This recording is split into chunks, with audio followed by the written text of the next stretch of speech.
plays the game, but it's more than just the cards he holds. With a gentle touch, he stirs my soul. Soft hands, hard control, a story yet to unfold.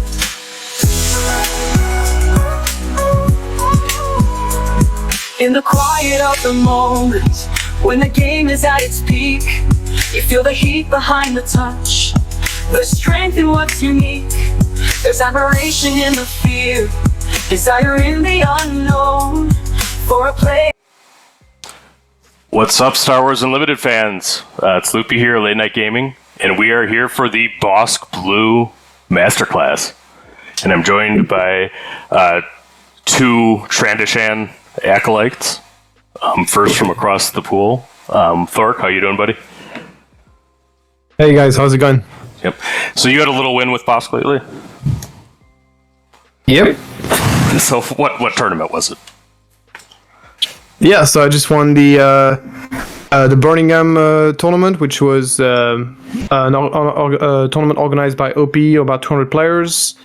And this tournament happened to have the biggest prize pool I've ever seen in any tournament. So that was a pretty sick to win that one. That was the one to win, and got a flight tickets to World, as well as a case and a bunch of other cool stuff. So that was a blast, and my biggest performance so far on Star Wars Limited. So pretty happy. Right. Well, congratulations. And this is a deck that you've been working on for a while, I think, because I follow your channel. Yep. And then as soon as it got like big results in Barcelona, I knew the deck was very strong. And I think this masterclass probably features the guest farthest away and closest at the same time.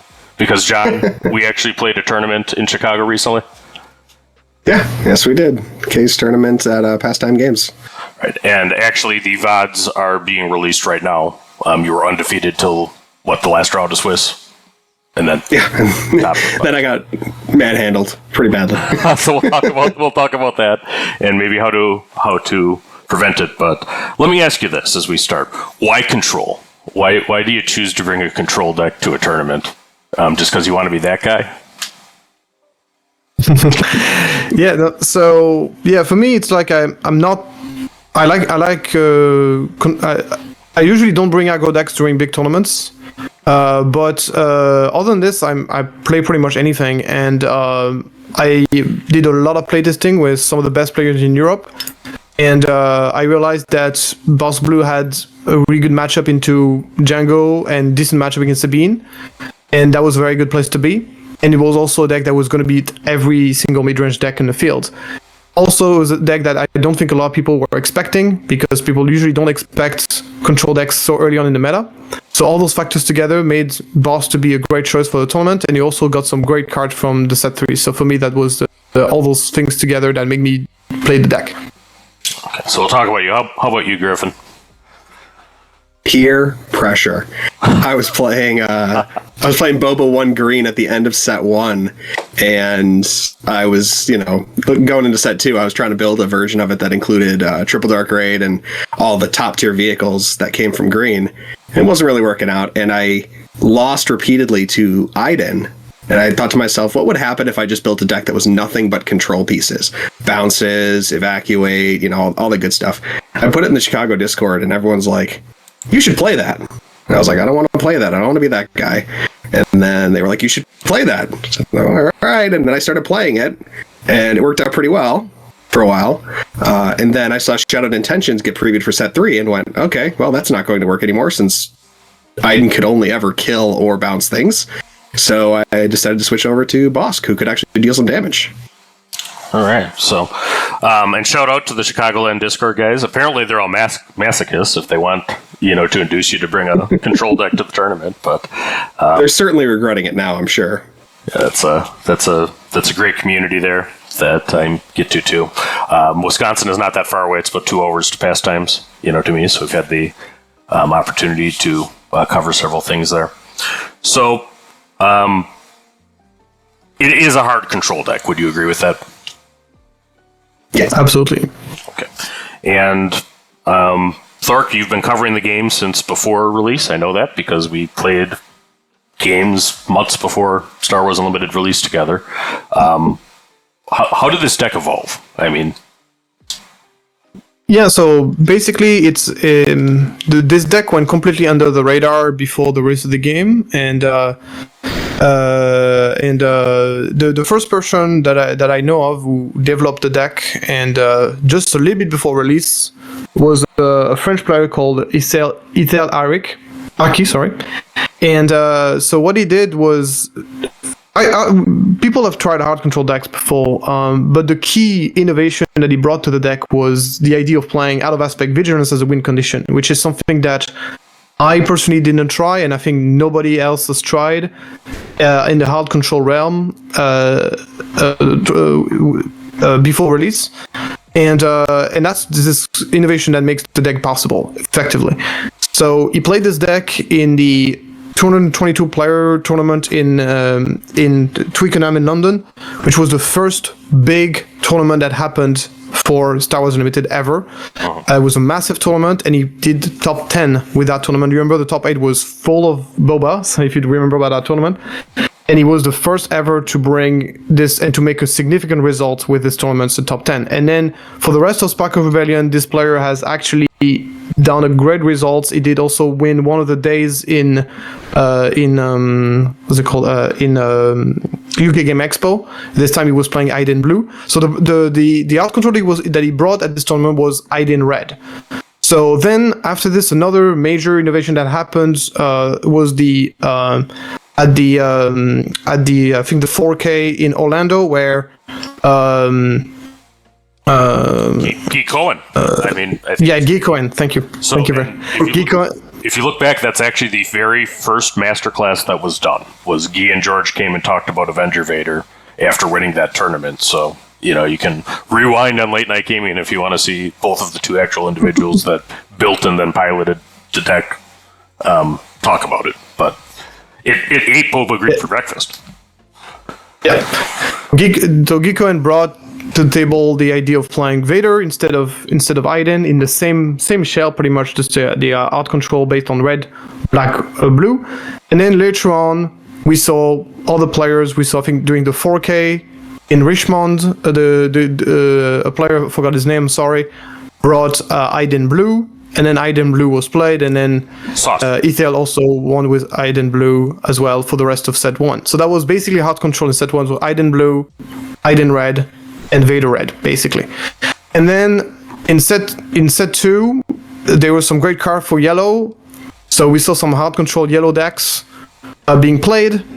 But the biggest innovation was obviously the first Bossk control deck, Bossk Blue decks came out, was the person who won Barcelona with it. Once again, sorry, I forgot the name of that player, but he won the biggest ever Star Wars Unlimited tournament. I think it was 240 players, like really, really big tournament in Barcelona. Highest player count was in Spain at that Barcelona tournament. I think that's right. Yeah. And he won it with Bossk Red, which is pretty much the deck that we are going to talk about today. And then from that point, I think the Boba decks kind of adapted again to beat control, and Boba was just able to beat everything at that point. And this is what basically caused this massive landslide of Bobas in the PQ season that we know, that caused the leaders to be banned. And then it was just a matter of like now adapting the list for the new set, and whether the deck was going to be well positioned or not. And then I adapted the list for set 3, and I adapted the new cards for set 3, and I won this very big tournament as well. I think top 3 biggest tournaments that ever was organized. The previous one was Birmingham, and the one before was Twickenham.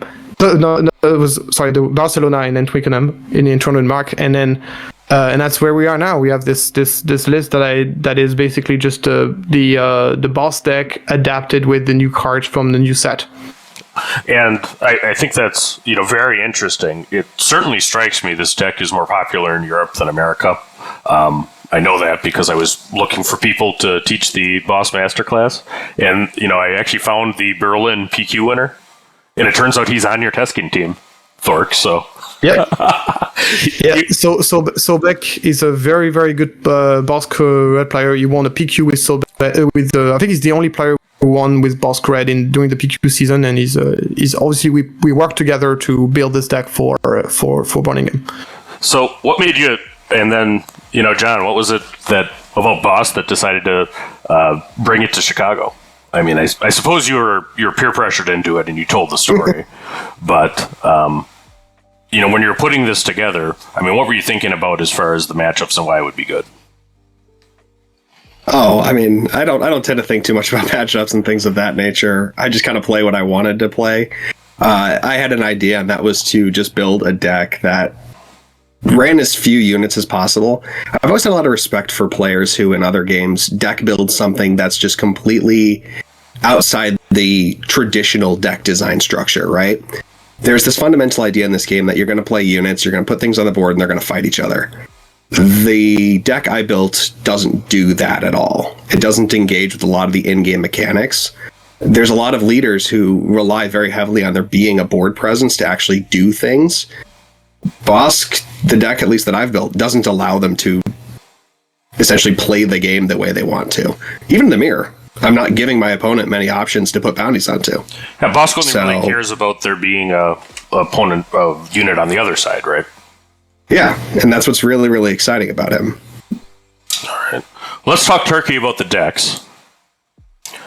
All right, so this is your list, Thork? Yes. So basically, this is what I think many people would consider to be the standard now for boss control. It has two major, I would say 2.5 major innovations in this deck. Obviously, the Merciless Contest and the Perilous Position. Merciless Contest is basically additional copies of Power Dark Side, which is an incredible card. Even if you play a few units, it's very easy to navigate to make it so you basically never sacrifice your own units with it, which I think is very strong. So it's basically additional copies of, and sometimes it's even better than Power Dark Side, because sometimes there's a stronger unit you want to kill, and you play this, and your opponent cannot remove his leaders. He has to get rid of the unit. So that's very nice. So it's Perilous Position, Merciless Contest, right? Merciless Contest, yeah. The three drop black card in the middle of the unit. Yeah. We'll probably talk about it more later on. And then Perilous Position is the other major innovation that is just very well positioned in the current meta, because Django has a lot of 2 health units. Obviously, it solves the TIE Phantom problem, and it's also just a very solid card because of its ability to exhaust, tapping down something and making it weaker, so you can kill it later on with takedown or vigilance or what have you. A couple of interesting things about my list is the 3 copies of Palpatines, which not many people run, and I think this card is just very well positioned in the meta with a lot of aggro decks. So it's a very good top curve or anti-aggro. Just kills a lot of stuff as it comes down. And also Dr. Pershing, which used to not be so good, especially against Boba. But now that Boba is gone, Dr. Pershing is just the best turn 1 play, regardless of the matchup. So yeah, other than this, it's very much what you would expect. A couple of Snoke is also extremely well positioned in the current meta. So you want to run Snoke as your top end curve to deal with Django. And then a couple of interesting sideboard tech, more Macon openings and the Glass Saxon gauntlets for the control matchup as well. So for the Django matchup, because Django is a very, very strong deck, and it was the deck I was expecting to see the most in Birmingham. So I was very, very well prepared for it. Yep, and we just had the masterclass with Bobby Sapphire and Tada, who, KTOD is associated with that Django deck, so check that out. Certainly strong. All right, and then, John, this is your updated list, I think, with your suggestions after considering some of the things in Chicago. Yeah, the biggest changes would have been to the sideboard. I was really more concerned about going wide situations where I'd be running into clones or, droid spam decks, where my 1-for-1 trades like Merciless Contest, Power of the Dark Side weren't going to be very efficient. So I was putting in Blood Sports, things like that. I decided to go with Crate Dragon as a top end versus like Palpatine or Snoke, because I found more and more that once you get either Avenger or Crate out, you can usually lock your opponent out of the game. Crate's less effective than Snoke at dealing with Django, which is a problem right now. I've considered from time to time swapping out one Crate for one Snoke, but it's still in testing. Okay. All right, and both of these lists are in the deck lists in the descriptions here, and then also make sure to check out Thork's channel for all kinds of deck lists he does. I was actually just messing around with a Thrawn one yesterday. So cool stuff there. Let's talk about Bossk, though. I mean, he's got a powerful ability on both sides, and they're different, right?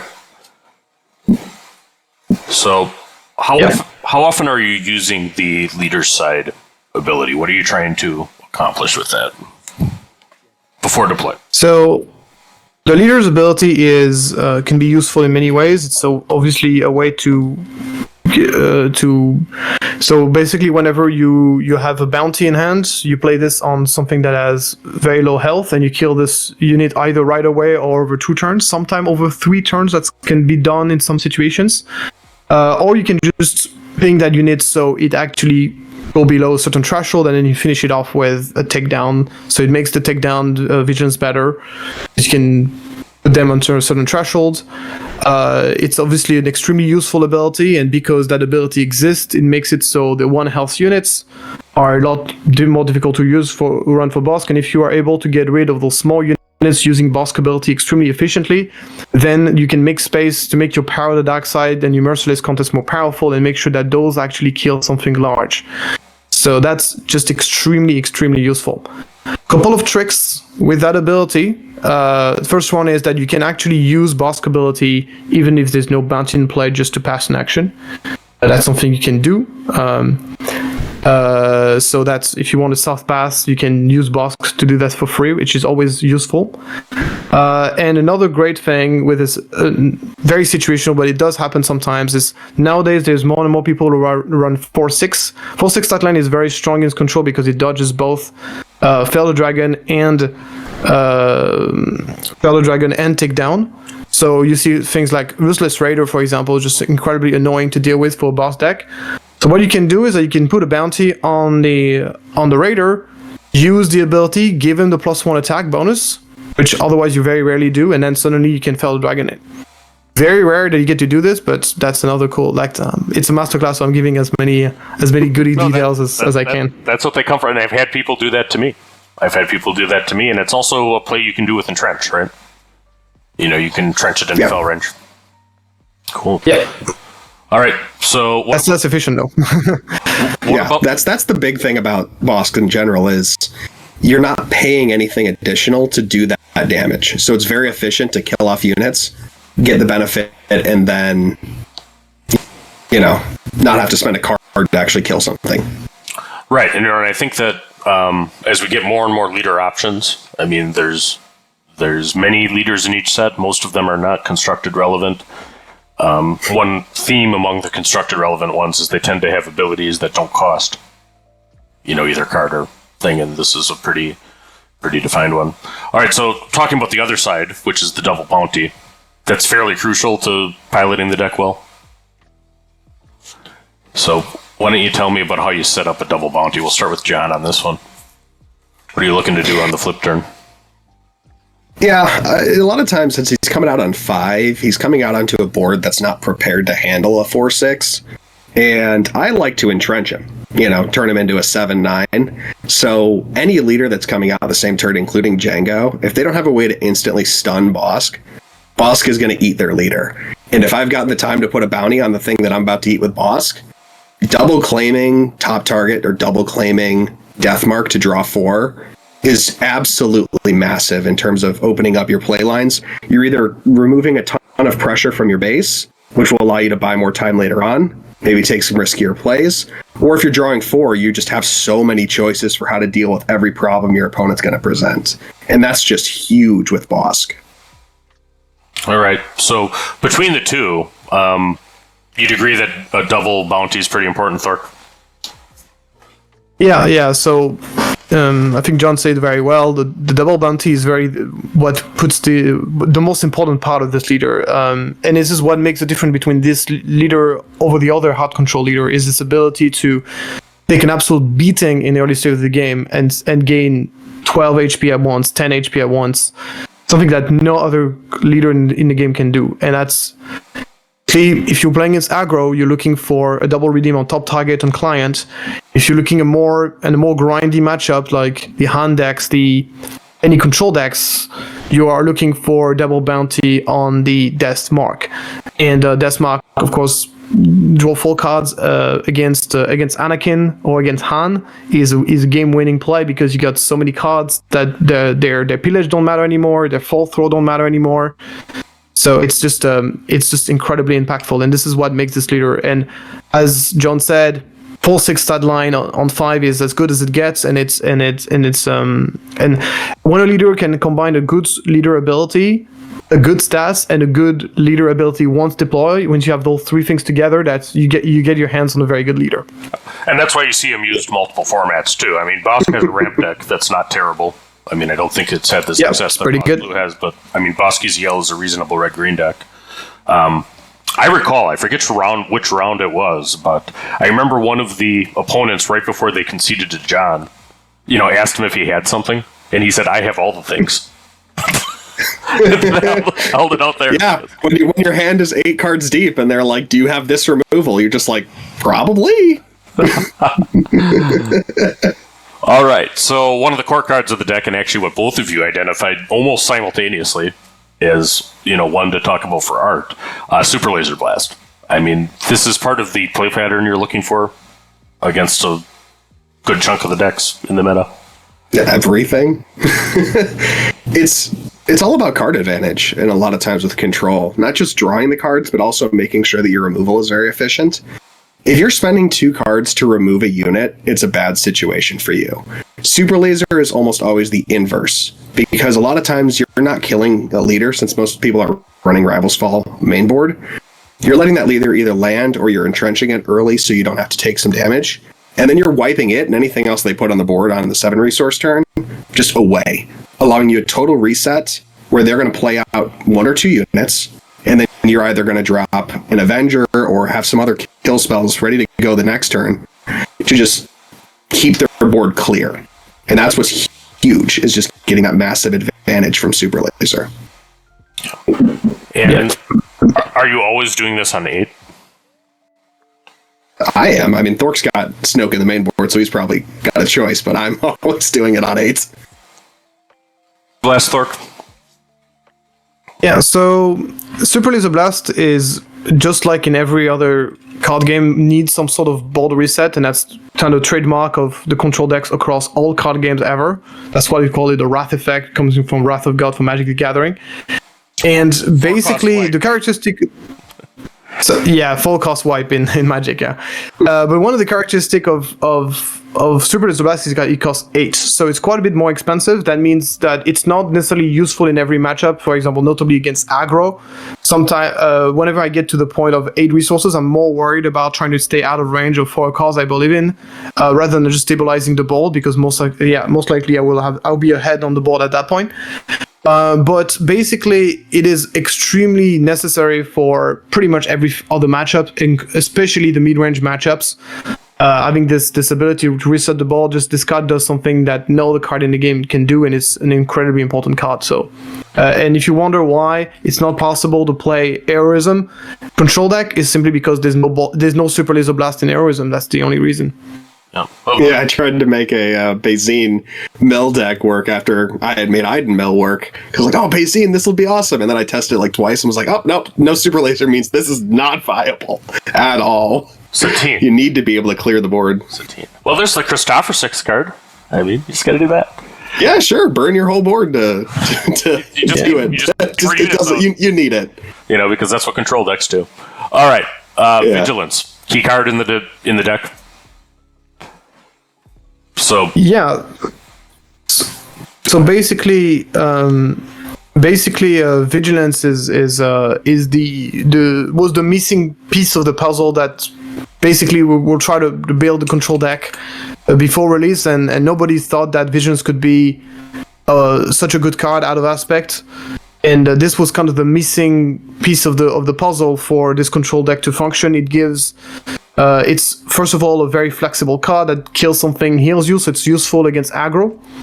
And it's also this ability to mill gives it like an alternative win condition that is extremely important in the mirror match, and just certainly in certain situations where you're going to be in a situation where you're not managing to put pressure on the opponent because he just runs too many removal, or just because the game went that way.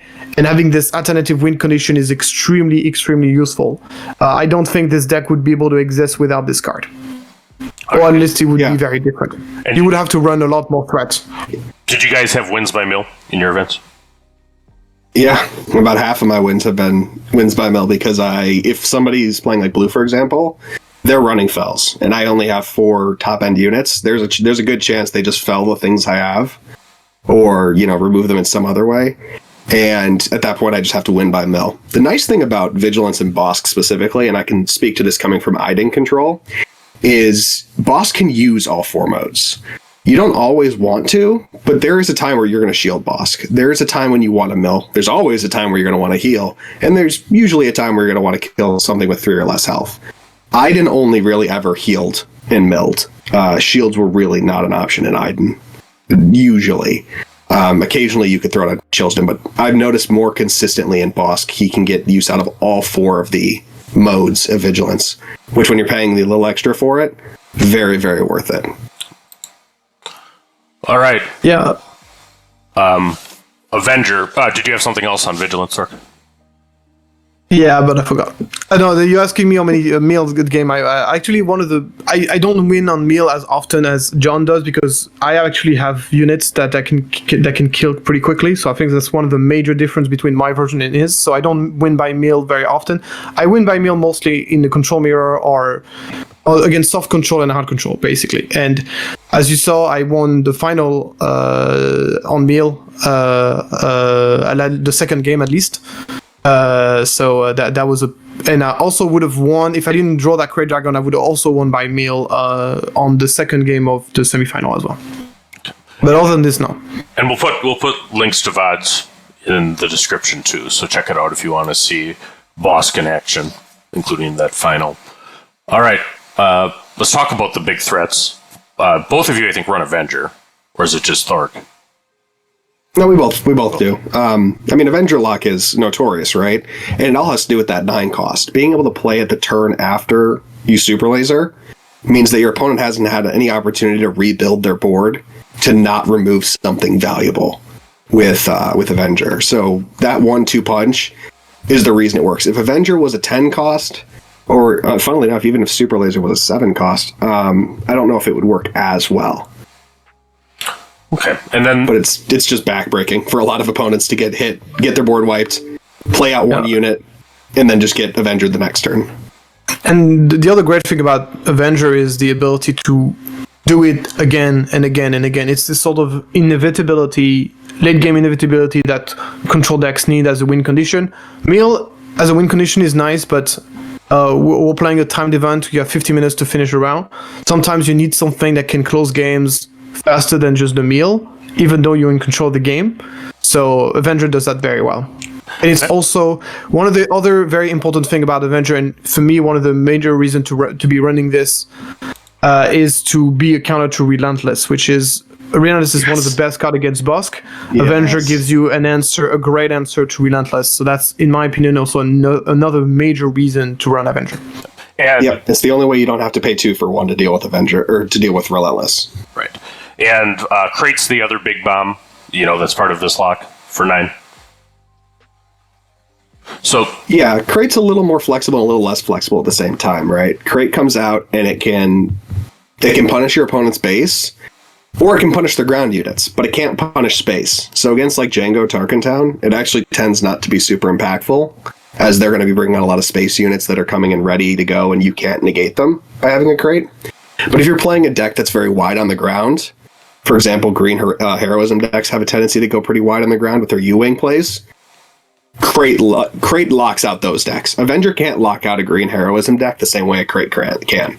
So they serve the exact same function at the exact same cost, just for different matchups. Crate's, I think, strong against U-Wing, period. Nobody wants to take 14. Yeah, that's for sure. I think John said perfectly well. It's just they're both finishers. They just perform differently against different decks. The reason why I moved Krayt Dragon to the sideboard is because I believe that the meta that I was expecting for Birmingham, which I was expecting a very aggro meta, Krayt Dragon is really not a great finisher against aggro. Aggro can basically just ignore it. So that's why I decided to move in the sideboard, because I was expecting a lot of aggro decks, and I think Krayt Dragon is not a great finisher. But John said perfectly well. It's just they're both serving the same job, but in different matchups. All right, let's talk about Werner Herzog. Client is a strong unit in this deck. Absolutely, yes. Client is it's one of the most important cards of the deck. It's also one make the deck special. It's a unit that is difficult to deal with. That gives you once again, it's an inevitability tool. It's a tool that gives you healing again and again and again and again. It's very hard to take off the board, and so one of the big weakness of the Client is that to get the bounty, you need often to give up. You're gonna take damage. So let's say you have a unit you want to kill. Normally you would want to use a removal directly on that unit to prevent that unit from attacking you. And with Client, you need to bounty it first. That means that you need to get a chance to attack you and then kill it after. So the benefit of healing in that sense is not that amazing, because you're getting a hit to be able to get that heal. But Bossk turned this on its head because of the double redeem. It's able to heal for so much that you're okay taking a hit from the units attacking you, because you know you're going to get on the way back. Client is an amazing card for that reason. It's also kind of a good card in the Control Mirror, just because it's just a sticky unit that is hard to kill. You're going to be okay getting rid of this on Power of the Dark Side, and it's just going to keep attacking, and that can be relevant in a control matchup to have like a sticky threat that is just annoying. But in my opinion, the Client is even better in this meta than it is normally, is because it simply is an amazing against Django. Like, if you can play Client on turn 2 against Django, the game is going to be very difficult for Django, especially if Django's already used Tark in Town. Because Django typically doesn't run any removal, because you have a shield on your client cannot easily be tapped by Django. That means that Django is going to have to spend a lot of resources to get rid of it, and if it doesn't get rid of it, you're going to heal every turn, and that's going to be a nightmare. So the Client is obviously essential for the deck, but even better in the current meta, in my opinion. What other matchups are you looking for the Client on? Client is good in every matchup, because as I said, even in the Control Mirror, having this kind of like sticky threat, like you could see it very well in the semi-final and the final, where Client, we were never resourcing Client. Even like you would see the match against Howard Williams, we were very happy to see Client. Very happy. So because the 2/5 shield, it's just so annoying to deal with. Yeah, and it's the fact that it's not going to cost you any resources beyond playing it is what's big. We talked earlier about how Bossk, his ability doesn't cost anything. It just requires something to exist to work. Once Client's on the board, it's not costing you resources to tap him and put a bounty out, which means it's also not costing you resources to ping with Bossk. You're just getting a lot of free value out of every time you're tapping that Client. Right. And yeah, so it means that, as John pointed out, it means that every time there's a 1 health unit that hits the board, you can kill it for free. Right. Yep. And heal if you have any damage on you. Yeah, even a 2 health unit. A lot of times if Client's already on the board, you're just gonna tap Client, get the bounty on it, ping it. Next turn, do it again. Yeah, and as Thork for free removal, you have the inevitability in basically all of the matchups, with the amount of removal and the different win conditions at such high cost. All right, let's talk about the actual bounties. Deathmark's the card here, but Deathmark and Top Target are the 2 best bounties for this deck. Yep. Okay, so where are you looking to prioritize one over the other, matchup-wise?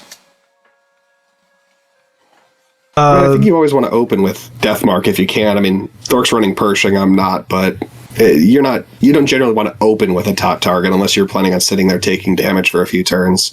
It's your best just chill opener of like, oh yeah, you played something cool. Deathmark, ping it. Next turn I'll remove it. Get some card advantage and open up my options for later turns. Yeah, you can do that. Putting a bounty too early in certain matchup can be problematic. In every matchup, you have to be wary about what are the ways my opponent can bounce the card back into his hand. So anything that has McClunky, has Bright Hole. McClunky is brutal. So that kind of thing is you have to be aware of the matchup. Sometimes, as John said, you can play the bounty very early on and then relentlessly ping every turn to get into where you want to be. But in other matchups, you would want to. In other matchup, you have to be a bit more careful and play the card when there's an opening to do it and kill it in the right way. So so yeah, it's so obviously simple answer is top target is against the aggro decks, aggro and mid range, and Deathmark against the control and the grindy matchup. So both are useful in each matchups, but as I said, just because it enables you to use your leader. So you can side out top targets in some matchup, but yeah, most likely you want to keep a certain amount of bounty in your deck for the deck to function. Just look at that. Yeah, I don't think you'd ever sideboard out Deathmark on space on Deathmark. All right. Oh my God, no, please. Power of the Dark Side, and then we're talking about Merciless Contest as well. With these cards. So has this changed significantly with Set 3 with having token units? The power of this card, or is that? At least not my experience. Basically, the only deck that I know of that plays token units is going to be Palpatine with the Confederate Courier and the Poggle the Lesser. Those are definitely annoying, but one health unit can be cleared out by Bossk ability, as we talked about earlier. That's also another reason why I run Snoke. Snoke can also clear all those guys. And then suddenly Merciless Contest become useful again. So there's definitely some matchup where Merciless Contest and Power Dark Side are worse. But generally speaking, exploits and just token decks are not really a thing in the meta right now, unfortunately. So Power Dark Side still the best single target removal in the game. So that didn't change. Yeah, and Thork, you mentioned it before. One of the really nice things, and I actually saw it as a downside when it came out of Merciless Contest, is ignoring leaders. Because it does mean on those turns, like let's say you're playing an opponent that flips on 6, right? If they lead with their leader and then play some big unit next to it, you can pop the big unit first before dealing with the leader by using Merciless, which is real nice. Avenger works that way too. I mean, I've actually seen that mistake made, is people will kill their leader with Avenger. It doesn't hit it, but you have to hit the knot. Sometimes the leader dying is better for you. And it also means that you're not killing your own Bossk. If you have Bossk in play, you can still use Merciless Contest and still get your double redeem on bounty. On the bounty. I've had that happen a couple of times. We're like, well, don't you have to kill your unit? I'm like, nope. I will never kill a unit with Merciless Contest in this deck because I don't have any. It's interesting because your version plays. I'm not surprised you're saying this because you play very, very few units.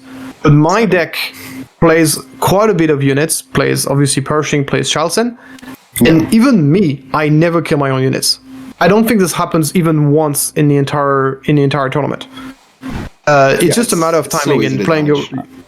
You just have to play the right timing. That's it. I remember when that card revealed, and my first comment was that did they need 3 more powers of the dark side? Because that's exactly how I thought it would play out.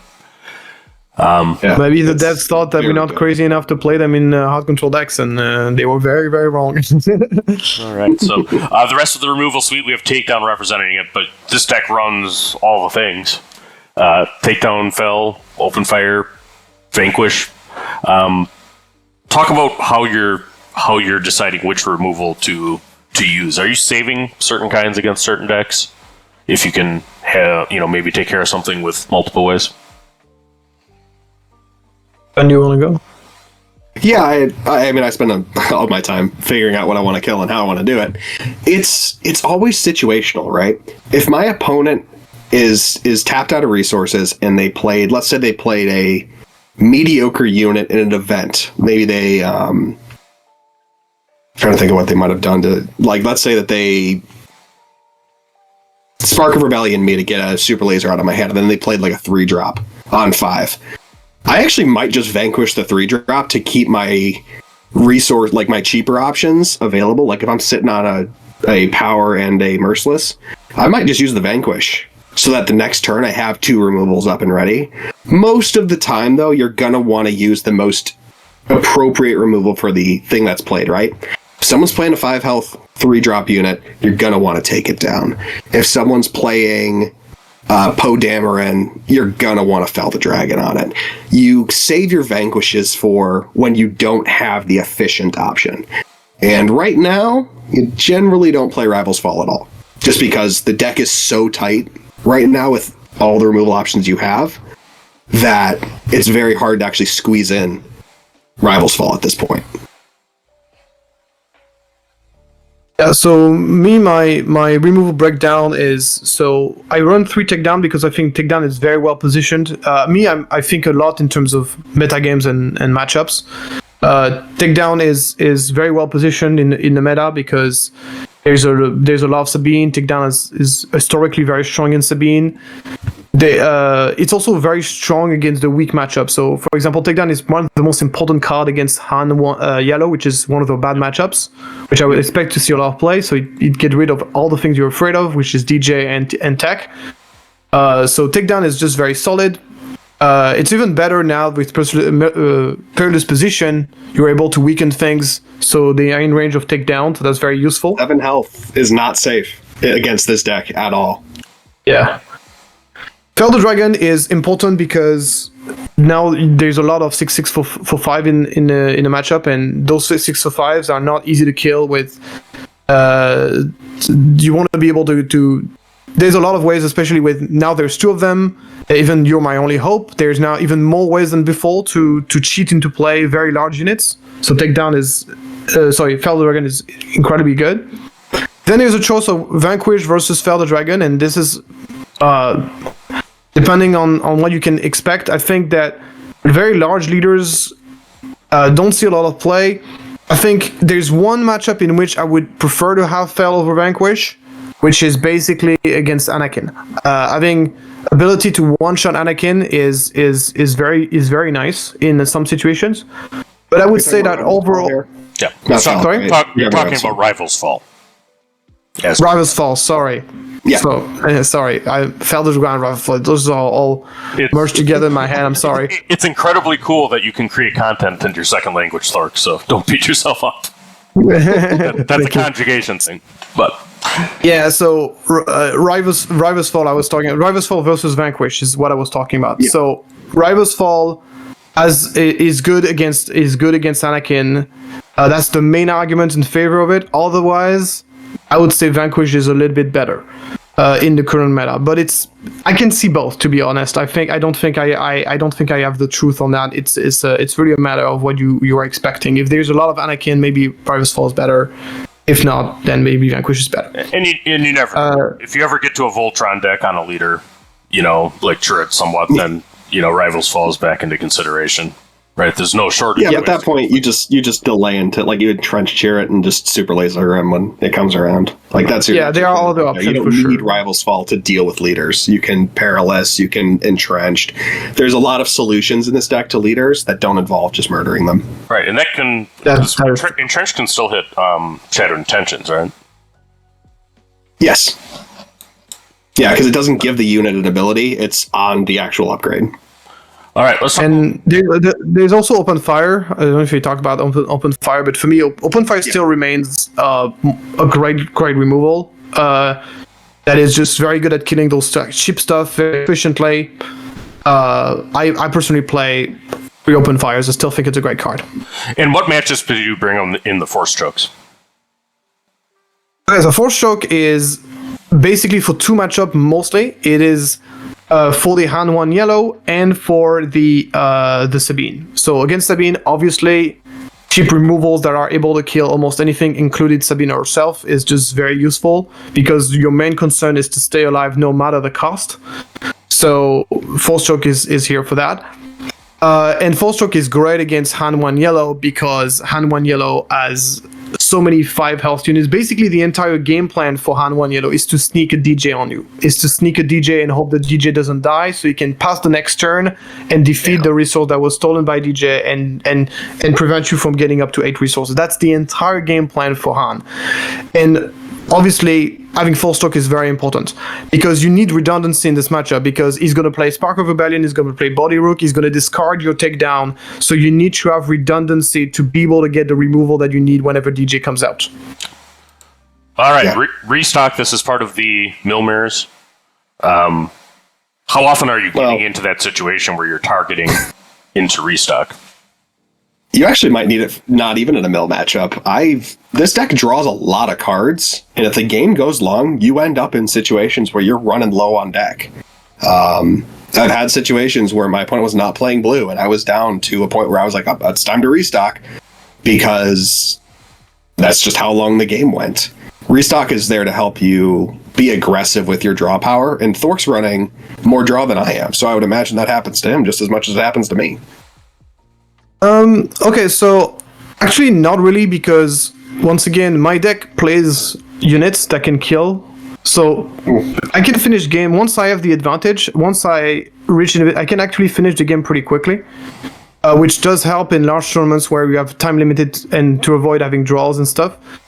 So I actually don't. It can happen. It did happen, and I had games that happened where I need restock without even the meal plan. But it's very, very rare. It didn't happen to me at a single time in Birmingham. So what you say is true, but for me, it doesn't happen often because I just kill people once I have the advantage. I kill people very quick. I have a bad habit of putting 3 of my 4 units in the bottom 8 of my deck. When I'm shuffling. So, sometimes I just don't. I'm just spending an entire game going, all right, I'm just going to kill everything that comes out. Eventually, I'll hit a 9-drop, and then, I'm at the bottom of my deck going, where the heck are they? Yeah, you play a lot fewer top ender than I do. I play 3 Avengers, I play 3 Palpatines, 2 Supreme Snoke, so that's a lot more redundancy as well on that. So yeah, the restock is mostly, of course, for the control mirror as basically a way to not mill yourself. So it's not an ultimate answer because good control player will just simply keep 1 vigilance, waiting for the restock to come out. But already that constraint of having to keep a vigilance out is already very annoying. And what you can do sometimes is just like, sometimes you can literally just wait for opponent to tap out and then restock, and restocking just literally the restock and another card. So then you guarantee to redraw it, and the opponent is not going to mill it out next turn because he's tap out, which is what I did, by the way, in the final of the Birmingham against Charon. You could see that like you do partial restocks, so you can guarantee to redraw your restock. Your opponent is not going to mill you out. Obviously, do this when your opponent is tap out. Obviously, right. You can do it with Deathmark too. You can if you have a Deathmark a kill and a restock, and your opponent does a thing that cleans them out. You Deathmark something, you restock for 4, kill the thing, draw 2, then draw 2 again. I've done that several times. Very unlikely though that you'll be able to that you have your Bossk out like so late in the game. But I guess you can do this on. You don't need Bossk out. So you're putting 4 back. You're killing a thing. And you double. Okay, you double Deathmark. Yeah, okay, I see. Okay. No, you don't double Deathmark. Your second 2 that are coming back are from your actual draw. You wait for them to tap out so they can't mill you. Okay. But you. I get. It's super good. All right. Perilous. As long as you redraw your restock, you're okay. But basically, so just to summarize on restock, it's the card that you're gonna need 1% at a time. 1% of the games you're gonna play, but when you're gonna need it, it's gonna win you the game. That's basically Absolutely. it. So, and just a notice on restock as well is restock in main deck is better than restock in sideboard because it's for the control mirror. Control mirror very rarely go beyond 1 games, which means that the game 2 is rarely gonna matter because what happens? The game 1 is 1, it takes a very long time, and you don't have time to finish game 2. So game 2 doesn't matter. Then it's whoever won game 1 wins the match. So sideboard card against hard control for the mirror match is actually very rarely useful unless you're getting into top 8 and then you get 75-minute games, and that's a different story. But in a regular Swiss round, sideboard card against hard control are not good. So I usually don't play restock in a sideboard, and I play just in the main deck. Because that's where it's going to be the most impactful. So if hard control, so this masterclass is real popular, and you're seeing more and more Bossk, are you considering playing some yellow cards out of aspect to either try to snipe? Absolutely, or yeah. bring it back? I mean, Absolutely. I've been looking at the bounty in yellow, but that's because a fine edition lets me play it without penalty. We'll talk about that. Stay tuned. Okay, Perilous Position. This is a very, very good set 3 card, I think, generally, in all kinds of decks. It plays well in Bossk. Yeah. It solves. So Merciless Perilous Position is a significant upgrade over Make an Opening. If Perilous Position would not exist, you would just play Make an Opening instead, and it would do a bit of the same thing. But Perilous Position is much better because it can deal with large units. The -2/-2 is permanent, and those two factors are insanely important. When we saw this when I played against Yothera in semifinal, it was running those Corp Veins. He was doing barrage on Corp Veins, and I would just Perilous Position the Corp Veins. Then Corp Veins dies, and because it dies during the regrowth phase, he doesn't even get extra units, which is just a massive blowout. So it's a card that keeps on giving. It does crazy things all the time. It works on leader, which is insanely important. It's just a great addition to the deck, and a 3 with all the non-leader cards they came out with last wave. All the upgrades that they came out last wave were like non-leader debuffs. Yeah. Having Perilous Positions is huge. The big thing I looked at I went, unless you somehow kill something with Make an Opening, it was usually essentially just a heal 4, negate 4 damage, right? You're going to debuff something by 2, and you're going to heal 2, so it's 4 damage swing. Perilous exhausting a unit means that unit's not attacking at all. So that can be way more than a 2 damage swing. And as Thork said, since it's permanent, it can set you up for, okay, I'm not taking a hit this turn from, let's say, Django, right? A 3/7. I'm not taking that 3/7 this turn. And now he's a 1/5 that I don't really feel like I need to deal with because he's a 1/5, or I can just take him down, because now I have that option. It's so much more flexible and allows you to make a lot of really effective plays with Bossk. We'll talk later about another card that actually works and synergizes really well with it, allowing it to actually be used to absolutely demolish Lurking TIE Phantoms. Is it this one? Because we have Fine Edition decks, so this is actually one of the differences between the decks. I love this card. This card is why I chose Bossk. So why do you play this, John? Why do you play this? I'll let Thork respond, because he's got some thoughts. Yeah, so it is a copy of every upgrade in the deck, essentially, that you have played so far. So it is, anytime this deck wants to be killing things constantly. And what it does is it allows you to get back every single upgrade that you've used so far. So I think it was on one of the stream games that it happened. My opponent had 2 Lurking TIE Phantoms out that I wasn't able to really deal with. And then I top decked into, on my 6 resource turn, Perilous and a Fine Edition. So I Perilous 1 Lurking TIE Phantom. And then a Fine Edition and Perilous the other one. Got rid of 2 massive threats while only needing one copy of Perilous Positions to actually pull it off. It lets me get my bounties back. It lets me get entrenched back. There's just, because Bossk runs so many upgrades anyway, it's just constantly cycling those upgrades back. The fact you have to kill something first can be a bit of a downside, but generally I found that unless it's like the first thing I draw and I haven't drawn any upgrades yet, it's never a dead card in hand. All right. What's your response, Thork? Why not? Why not Fine Edition? Yeah, so I played with the card because Sobek was high on the card at the beginning of the set, and then we played with it quite a bit, both of us. And our conclusion was that it was not good. So the reason why is because, so basically the problem with this card is like it's quite situational. Obviously you need to have already played an upgrade to be able to get it back. You play upgrades, yes, but you don't play that many of them. You play 6, you play 9 of them. At least I play 9 of them. So you're not guaranteed to have an upgrade in your discard when you have Fine Edition. So that's the first layer of situational. The second layer of situational is you need to have defeated a unit to be able to play it. And then the third layer of situational is that you need to be able to defeat the unit and then have enough resources to play the card, because the card can only be played until the end of the phase, right? So defeat this, So that's a lot of conditions, and those conditions makes the card, unfortunately, too situational. To be reliably good from my experience. So I had a very bad experience with it because it just was stuck in my hands too often. Obviously, I see the benefit of a card like this. Another benefit, I'm going to make a case for you, John. I'm going to give you an extra arguments in favor of this card. Is like it's it's nice to have a 0 cost card that you can throw under Relentless Yep. to be able to kill it after. It's also not ideal also, if you force throw your opponent and they throw it. I've pitched it many times. Well, this is a lot. This is a lot more situational. But yeah, the Relentless case is a real thing. But if you really want to have, pick up a playset now, because it was already confirmed that you can get pilot upgrades back from next wave. So if there's good pilot upgrades in aspect for blue villainy, you'll be able to get those back. And they also So if blue, yellow, black, comes back, I mean, this card has some extra applications then because you're able to get Death Mark.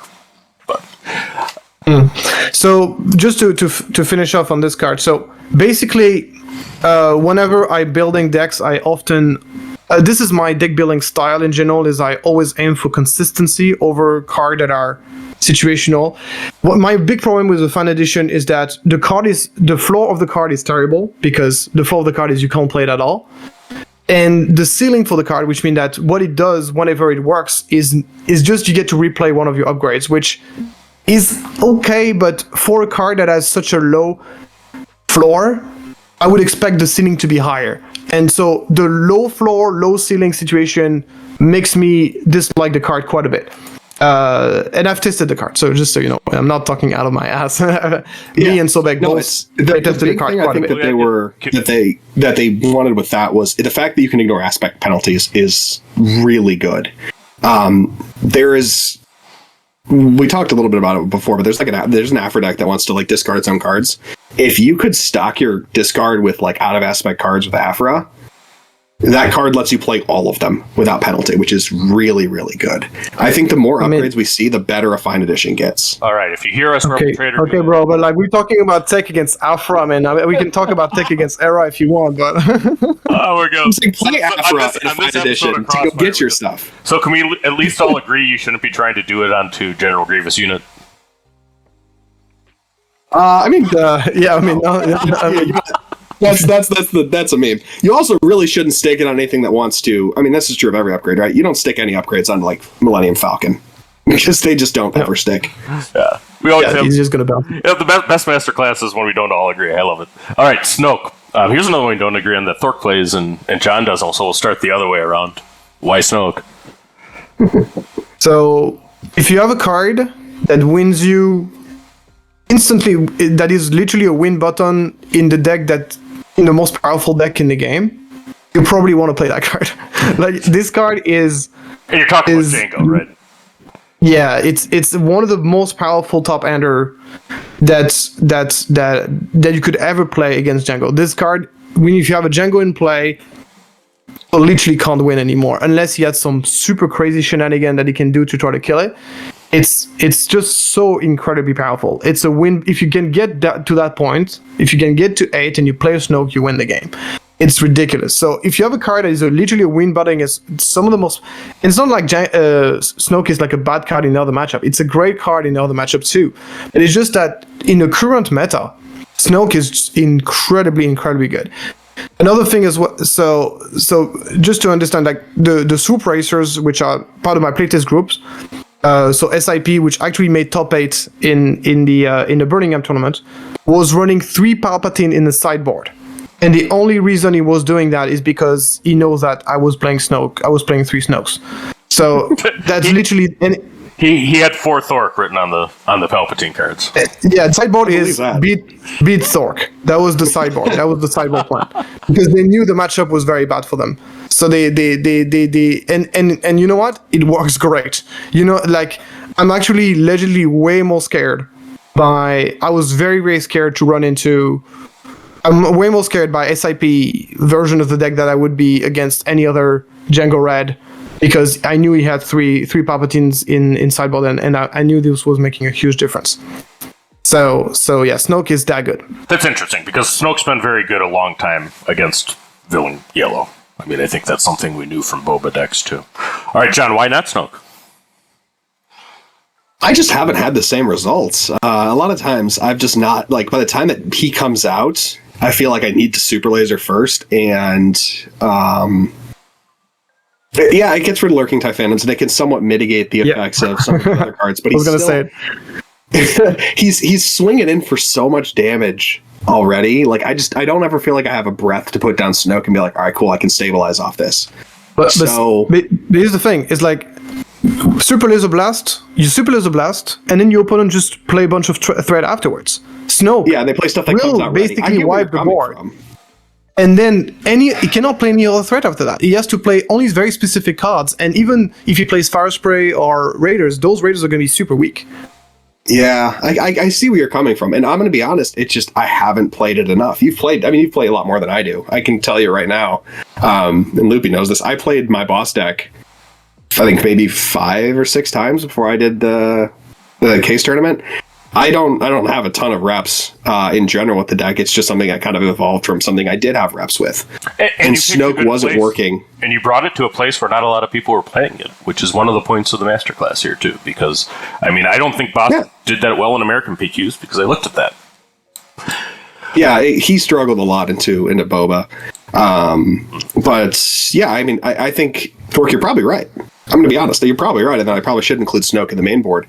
Or at least sideboard it in more against Django, because that is my worst matchup right now, because they're constantly playing readied units. And it doesn't matter if I kill something and then the next unit comes out ready and hits me again, because I'm still just constantly taking damage. Mitigating that by having Snoke, I could absolutely see that being a benefit. I just need to find a spot where I can actually take a breath and put him in there, and before they finish me off. All right. Maybe he is. I just got to get used to that. I'm just not. That's not a card I played in Iden, so I'm just not used to using him. I felt like he came out way too late to be useful against aggro, so I never really considered him. Lieutenant Childson, important Sentinel on your list, Thork, for aggro. Yeah. You've witnessed this yourself, Loopy. Charleston is one of the most important cards in the deck, and I think that it is. Charleston is just so good because it's obviously extremely consistently going to be a 6/6 Sentinels for 4, and it solves those problems against bad matchup. I think that you're not having a good matchup into Sabine if you're not running Charleston. Like, Charleston is the solution to solves the Sabine matchup by itself, which is incredibly important. It's also a way to close out games. Sometimes there's situations we are playing a control deck, yes, but there are situations where you closing out the game is sometimes offense is the best defense, and sometimes being able to kill a player is a way you can actually win a game that normally you wouldn't be able to win. Charleston is absolutely essential for the deck, in my opinion, and that's why I run 3, and I never studied out. How big is he usually when you're playing him? 6/6 for 4. 6/6 for 4. Almost no exception. Because either I skip my turn 1, or I play Pershing on turn 1, which draws me a card, and I end up with 6. And then I resolve everything that is not blue, and I'll just play 6/6. Very rarely will it be less turn than 1. You'll get there. I don't run Chilsden because I ran him in Iden. And first off, I can tell you, my deck has not had a problem against Sabine in a lot of matchups. If I go on curve, I'm usually fine against Sabine. But Charleston, I found a lot of times what would happen is they would either, depending on the deck I was up against, if I was playing yellow heroic, they'd bamboozle me, which was hilarious. They'd bounce him. Sabine decks would just essentially claim and immediately ECL Poe into him or to deal with him or something. There were so many ways that they because if they ECL Poe and discard a card, they debuff him by 1, so Poe actually survives. There were just so many ways people were getting around my Chilsden. When I was looking at this deck, I was like, I don't really want to deal with that anymore. Because on turn 4, I can just play a straight out kill spell and not worry about it. I can tell you, yeah, but I do enjoy, with yellow red nowadays with Quinlan, getting into some bamboozles from time to time to hit Lieutenant Chili. So that's not a bad place to be. Yeah, but the thing is, I felt like he was a brick in the end game when I would draw him with Iden. I'd be 8-9 resources in, and Chilsden would come and be like, well, I'm not playing that. Yeah, but here's the thing. So you mentioned about the Poe ECL thing. If my opponent ECL my Charleston, that means he's not ECL my Bossk. Because here's the thing: the problem in the Sabine decks, in the Sabine matchup, is you won't be able if you don't have Charleston. It's very hard to double claim on Bossk. which is what you need. Like a double claim top target, we agree is one of the best way to win the aggro matchup. But you're not doing that if you don't have a Charleston, because as soon as the boss comes out, he's gonna ambush your Bossk. Well, if you're Charleston, at least you get protection. Okay, they kill your boss, the Poe is left in play. They kill your Charleston, the Poe is left in play. But now you can just go deploy Bossk, play a bounty, double claim. And there's nothing the 7 player can do about this because he already used the CL. And because what the great thing about Charleston is like it comes one turn before Bossk. So you play Charleston, and then next turn happens, then deploy Bossk, and then you do your shenanigan, and you have enough resources to go bounty, removal, double claim. All right. And that's the way you win the matchup. I just feel like so many people are running the answers. That'll conclude our version of Crossfires, Star Wars Unlimited. All right, so we're going to do one more segment here on time, and then we're going to cut John loose because Thork's our matchup specialist. But how are you guys not running to time on this? Now, you're both a TO and a player. John, right? Because I met you. Yeah. I think a lot of it comes from experience, right? I'm used to the play lines that this deck wants to do. I know most of the matchups that I'm going to go up against, what I want to accomplish in any given situation. I'm a big believer in like feeling it with your body, as I say. When I play against opponents, I learn from experience. I don't theory craft a whole lot, so I just kind of play really, really fast. I know exactly what I want to do when I see a situation, and I just go with it. You have to keep yourself snappy because there are people who are going to take some time. They're going to be methodical. And your deck, especially mine, where I don't have a lot of game closers, Thork can close out faster than I can, needs to be able to take that time to do this. I want my games to go about 15 to 20 minutes if I mill somebody out. Like, if I'm winning by mill, it should be a 20-minute game. If I win by lock, like Avenger or Crate Lock, it should be 15 minutes. And that comes from just playing the deck and knowing what you're doing. If I'm spending 1 or 2, 30 seconds every turn agonizing about what removal I want to use, that's never going to happen. It is my opponent play something and I'm instantly going, nope, that's gone. Yep, and you can with whatever I think the best tool is. And how many matches did you have go to time in 55 minutes round in Chicago? Virtually none. I'd say if I would to take a guess, less than 10% of my matches go to time. And that's because I just keep things flowing really quickly. Right. And you can watch those in the VODs. All right, Thork, so your thoughts on time management? John, go pick up. Yeah, so we'll turn you off. Yeah, I thanks for having me, man. I appreciate you. Thank you for all your expertise. And we'll be seeing you around. You're actually on the staff for Adepticon. Yeah, I'm on staff for quite a few things. You'll see me around. The other thing I didn't mention, if you are playing control and your opponent is taking a while because you're constantly killing their things and that's a problem, please call a judge. Yep. Quickly. Calling for a judge 30 minutes in when you're in the middle of game 1 is too late. Like I said, you should know as a control player how quickly you want a game to go. And if you're not meeting those and you know you're playing fast, call a judge. That's because you asked the TO what I would say. That's what I would say. Do not be afraid to call a judge. And I made exactly that mistake in Gen Con. I got slow played into a double loss that I should have called a judge 20 minutes before I did, and then that's what happened. So thanks for all your time. We're going to finish up the matchups and time management with Thork, and we'll see you around, buddy. Thanks for having me. Have a good one, guys. Nice to meet you. Same here. All right, thoughts on time, Thork? Yeah, so I think John has said very well. Being very comfortable with the deck and knowing what you should do in every matchups. I have a lot of reps is essential because it's essential for two things. So obviously for time you play faster, and this allows you to go to time less often. But the other thing is every agonizing decision you have to make about the deck is brain power that you're spending on it. And brain power is one of the unwritten rules of card games, is that it's another resource that you have to manage. If you are basically taking 10 minutes on every single play you make, by the end of the day you're going to be absolutely super tired, and there's no way you're going to be able to play at the same level for the rest of the tournament. So you have to be very thoughtful about that. So it's just training, it's work, commitment, and getting used to the deck, and that's very, very important. Yeah, and that allows you to. There's an excellent K2AD video that talks about decision fatigue in CCGs that helped me. Absolutely, yeah. I'll put that in the link, and I thought you did a great job with that. Okay, so you just won the biggest tournament. So I'm not done on time management. There's a few things interesting.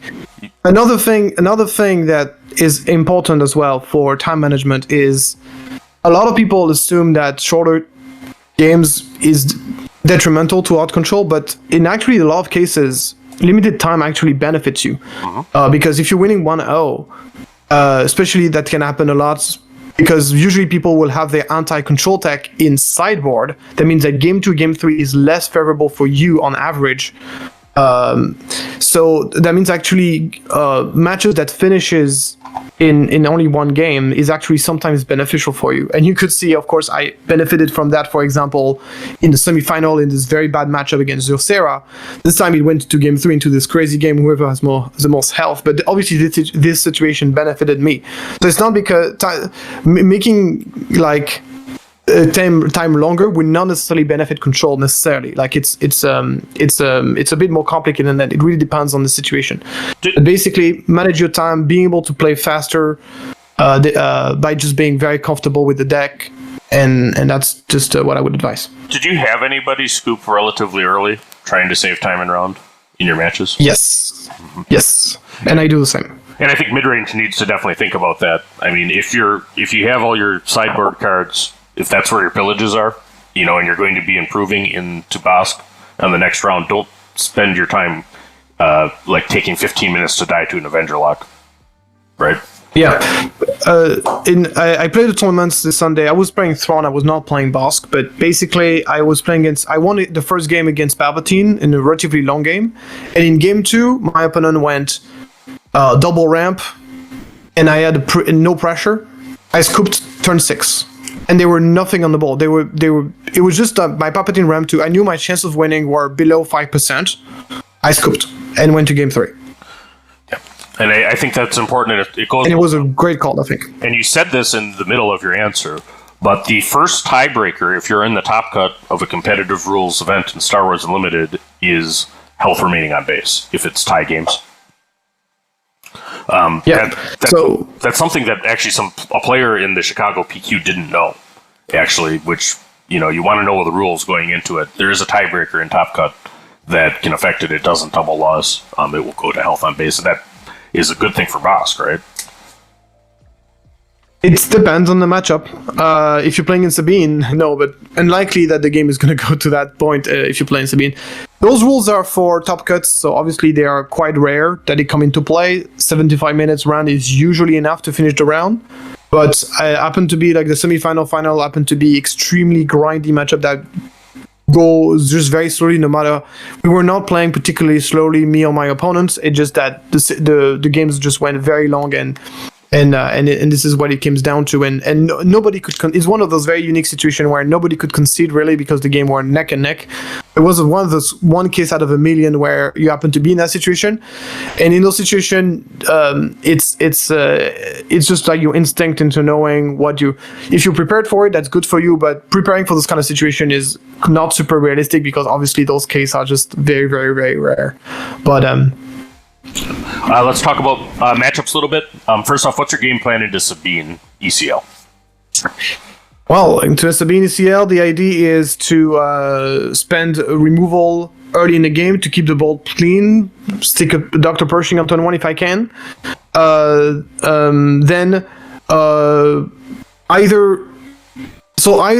basically there's two game plans. Either you removal after removal after removal after removal, and you hope that the board doesn't get out of control, or you play less removal and you rely more on healing by playing a client early and trying to set up double redeem on Bossk. As I was saying earlier, Charleston is extremely important in this matchup because not only is it an humongous big sentinels, if your opponent does not have Wrecker or Poe to deal with it, it will win you the game outright almost. And if it does have Poe and Wrecker, at least it gets to protect your Bossk, and a protected Bossk combined with a client or top targets is a double heal trigger guaranteed, and that wins you the game. So once you basically stabilize the board, you get into Emperor Palpatines or Super Snoke or Snoke territories, and once you get those out, usually the game is pretty much over, and you keep yourself out of range of 4 cards, I believe in, with Vigilance. And that's basically the game plan. Okay. And do you think it's the Savine player needs to kill Pershing? No. All right, so what about Hero Blue-Red? This could be Anakin right now, could be Han, could be Rey. So this matchup is all about card advantage. One of the things is the versions of those decks that you're afraid of are the version who have loads of way to do 2-for-1s. They play Yoda, they play K2SO, they play Pillage. All those cards do card advantage 2-for-1s, 2-for-1s, 2-for-1s, 2-for-1s. And basically, a blue-white control can actually outgrind you with that kind of thing. So you have to be very aware of this. So in this kind of matchup, very, very important, Dr. Pershing. And Dr. Pershing is essential, and so is the Deathmark. A double redeem Bossk on Deathmark is game winning because throwing 4 cards is... So it's a matchup that is all about card advantage. Obviously, typically it's a good matchup because your opponent is not really fast enough to kill you before you get online. And once you get online, you just have better late game than him. Obviously, Super Laser Blast, Palpatine, and Avengers are just great closeout in those matchups. Right. Luke can hit Snoke, which I think you need to be conscious of, a little bit. But I do think that's right. That that's what I played set 2. I mean, the biggest thing is to not let the Deathmark happen, and then try to land a Pillage. Yeah, as many Pillage, as many 2-for-1 as you possibly can. Right. That's the plan for them, and also tech, of course, very good in the matchup. That kind of thing. So anything that does card advantage can be really good. Yeah. On the other hand, the other thing I would say is if you ever get bossed down to 1 card, just force throw it. Whether you have a force unit or not, just get rid of that last one. It's probably Super Laser Blast, and that might be important.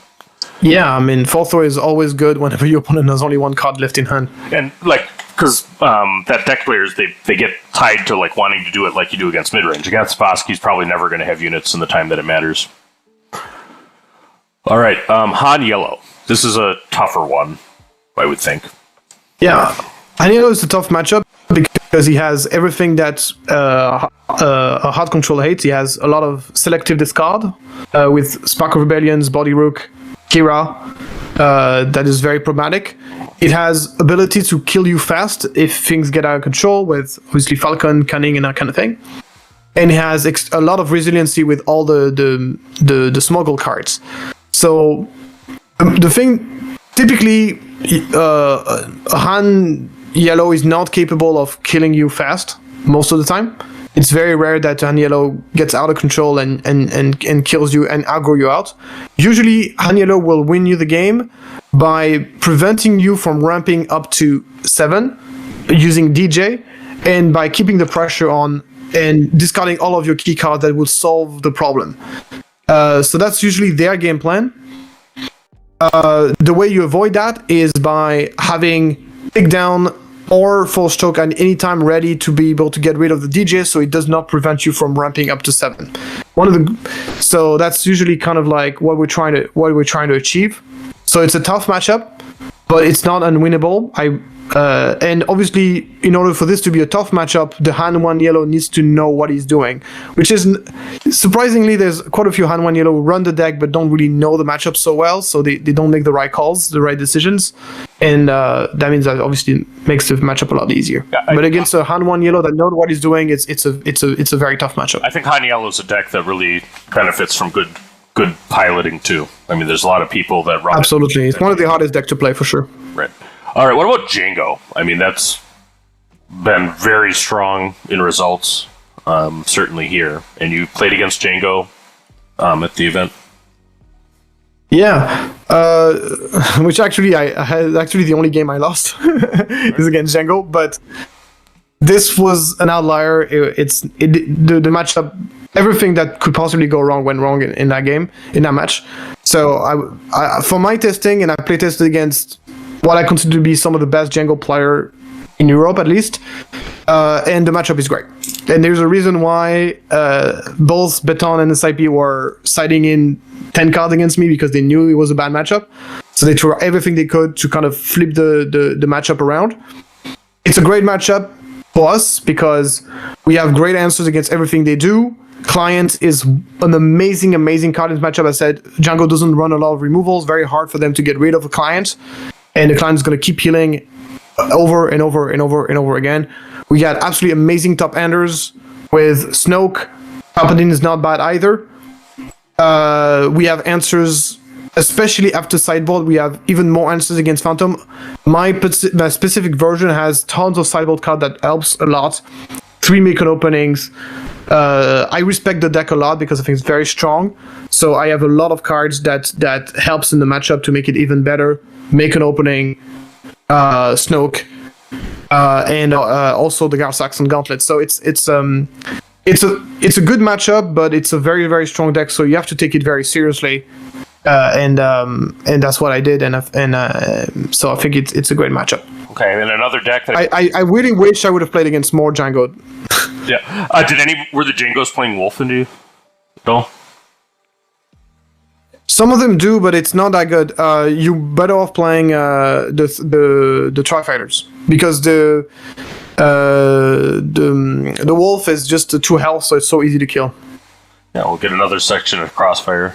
With that, it's curious, but disabling healing is one thing that they probably should be trying to do. Okay. It has its limits though, because obviously you can go Vigilance, you can kill first the Tri-Fighter and then heal after, but it's still good to have. But obviously they have tons of great sideboard cards. Disabling Firefighter is great to get rid of the and obviously, as we said earlier, the Palpatine to get rid of the Snoke is also super important. I think people were sleeping on this deck till recently. Cadred. I mean, I think that was the Bologna winner, if I recall right. Yep. Yeah. It's a great.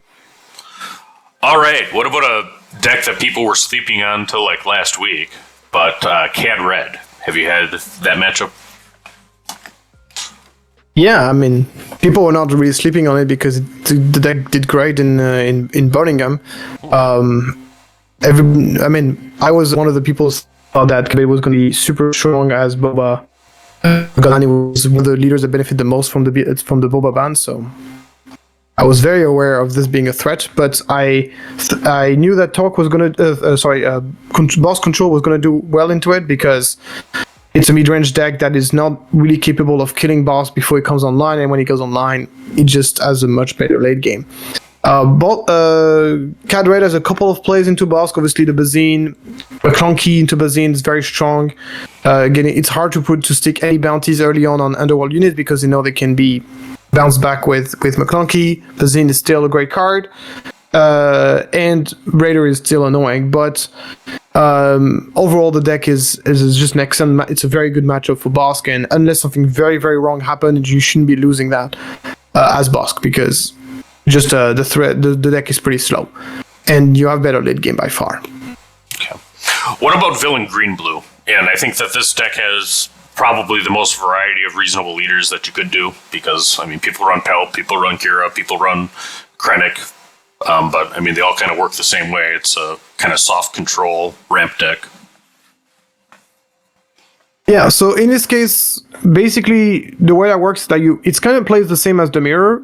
The only difference is that in the Mirror, both of you, you really can't do anything. It's just you have more removal than you have units. So there's no... the Mill is going to be the way to go. Against Soft Control, it's more like he has more units, you have more removal. So you basically kind of once again, cancel each other's out, which makes the game very long. And more often than not, you're going to be also winning by meal. Soft Control is usually going to be a better because you have more tools to win meal plan with Vigilance and obviously the Restock. And obviously you have also slightly better late game than they do. Super Laser Blast is extremely useful. If you're running in Palpatine Green, it's a little bit of a different story because Palpatine is very strong in you. So Palpatine Blue would be more of a problem than Kira or Krennic would. But basically, I would say it's a favor. I would say Krennic, Kira is slightly, quite a bit favorable Palpatine is a lot more even. It also depends on what kind of deck version they're playing. The meal plan is usually won by us because we play Restock and they don't, and that's a massive deal in this matchup. And that's a big deal in this matchup. So that's usually the way it goes. So touching on what they're going to try to do. I mean, they're going to be trying to land Relentless, I would think. What are your options for dealing with that? Okay, yeah. So after sideboard, things change quite a bit. But here's the thing: this matchup takes so long that often you would, if in a regular Swiss game, you would have a time for one game, and then you might not have a time to finish game 2. Which means that all the sideboard that they bring, it might matter, but it also might not matter. With that being said, you're right. If the green-black is very well prepared for the control matchup, it can be a problem. Relentless on its own is not really much of a problem because it's just a 2-for-1. You just like throw away one removal and then you spend the other removal to kill it. The problem is 3 or 4 Relentless. Right. That's where the problem comes because the first one is fine, the second one is okay, the third one you usually lose. That's usually kind of the way it goes, unless you manage to get an Avenger into the Relentless. But if the Kira player plays it smart, it always kind of covers his Relentlesses with extra little units on the ground, then he's not going to let you Avenger their Relentlesses, and then you get Relentless after Relentless after Relentless. Usually they would play like something like 2 Relentless and then 2 perhaps returns in their sideboard. That means 4 Relentless copies of Relentless in the deck, which is very, very strong. So that can be a problem. But as I said, games don't always get to that point where you can finish game 2 and when that actually matters. Yeah, and I think that's a very good point when we talked about potentially early conceding. I mean, I think Kira thinks about that. If you got another Relentless and 3 Pelp returns in your sideboard, which is what my configuration was. I love Pelp returns for long games with Kira. I mean, I think that's the possible game plan. All right, what about the... Absolutely, that's... What about... The Mirror, another Bossk player. Yeah. So the Mirror is the meal war, basically. It's you can't hurt each other, so it's all about getting yourself... vigilance and getting the best vigilance possible and hope that you get lucky and you flip out like multiple. It's the most obnoxious matchups in the entire game because if you play vigilance and you flip up 2 of the visions, which is what happened to me in game 1 against Howard Williams in the final, the game is over. So yeah, there's that. But this matchup is a bit more subtle than people give it out to be because in this matchup, even though you have the ability to heal, if you're able to deal damage to your opponent, those damage are basically like you're milling your opponent because let's say I get milled like 2 turns earlier, that represents 12 damage on my base. But if my opponent started this with 28 damage on his base and I only had like 0, then okay, I can tank 12 damage, but you're still gonna have to draw that card and die. So damage on base still matters, meaning that threat still matters, and healing, notably with the clients and top targets, still matters. That's something you really have to be aware of when you play this matchup. Yes, the meal is the main event, the side event, and the side event is you still have this trying to deal damage to each other, and one of the most reliable way to deal significant amount of damage to the control player in the mirror match is Krayt Dragon. So Krayt Dragon is a great card to kind of guarantee amount of dealing a lot of damage to the opponent. So it really helps. Obviously, it's a matchup that you can really solve if you want to, but the problem is like trying to side against hard control will make all of you the matchup worse. There's no way to silence hard control that would help you. That would also be good in. Basically, the best card in the matchup, if you want to improve the matchup, is to play Bounty onto Crew, which is basically extra copies of Vigilances as well as a threat. Even out of aspect, this card is amazing in the mirror, and obviously also out of aspect the Zine. Right. So you can be running out of aspect the Zine and out of aspect Bounty onto Crew, but the problem is like it's playing this into hard control is going to make your other matchup worse. Personally, so one of the characteristics of my list in Birmingham is that it has almost nothing against out control because just a strict minimum, which is just a restock in the main deck. And the reason why I made that choice is obviously because I was not expecting a lot of Bossk. So if there's one change that you can make from my list is to try to be running maybe a few more things in the main deck to improve the mirror match. Yep, and particularly when this goes. Now, the other way to build hard control, I think that I've seen success with, is yellow, blue, black. That's a tougher matchup if you run into it. It's not saying it's a tough matchup would be an understatement. It's an impossible matchup. Right. If you're running against a yellow-based control deck, whether it's Iden Blue or Thrawn Blue or whatever, and they play Bazine and Bounty Hunter Crew, there's no way you win that matchup. There's no way. Because especially in a mirror match, you draw your entire deck, so there's no variance. Right. There's literally no variance. It's literally like you're guaranteed that he's gonna find at least 2 or 3 Bazines. They're gonna discard your Vigilance. There's nothing you can do about it. They're gonna discard your Restock. He's gonna play Bounty Hunter Crew to get back his Vigilances, and there's no way you win that matchup. Right, because it's an auto lose matchup. They can get their cards back, and you can't. Right. So yeah, it's an auto lose matchup. Okay. All right. Well, very good. Well, congrats on your success here. Let me ask you this. One question we've asked, you haven't done a masterclass before. What are you actually doing to prepare for a big tournament like this? I mean, what is your week or two before you get there? Yeah. So I have my own playtest group, which I've built up over many months. I try to invite in that group some players which I think are really good at the game. So it's a mostly European focused testing group, and it has, in my opinion, some of the best players in Europe. A lot of people from Poland, from England, that are in this group, and those groups are going to be very important because they're going to give me very high quality playtest. Playtesting against a good player is worth 100 game against a bad player. Like it just saves you so much time because you grow an understanding of the matchup much quicker. Playing against players that are not so good at the game can really give you a misrepresentation of what the matchup is. Because Star Wars Unlimited is a game of skill more than anything. So being the better player is the most important thing, more important than the matchup itself. You need to have a proper evaluation of any matchups. You need to be running against people who have same skill level as you. So that's the way I prepare, is that I playtest against those people, and the fact that they're really good at the game means that I don't have to run as many playtests to.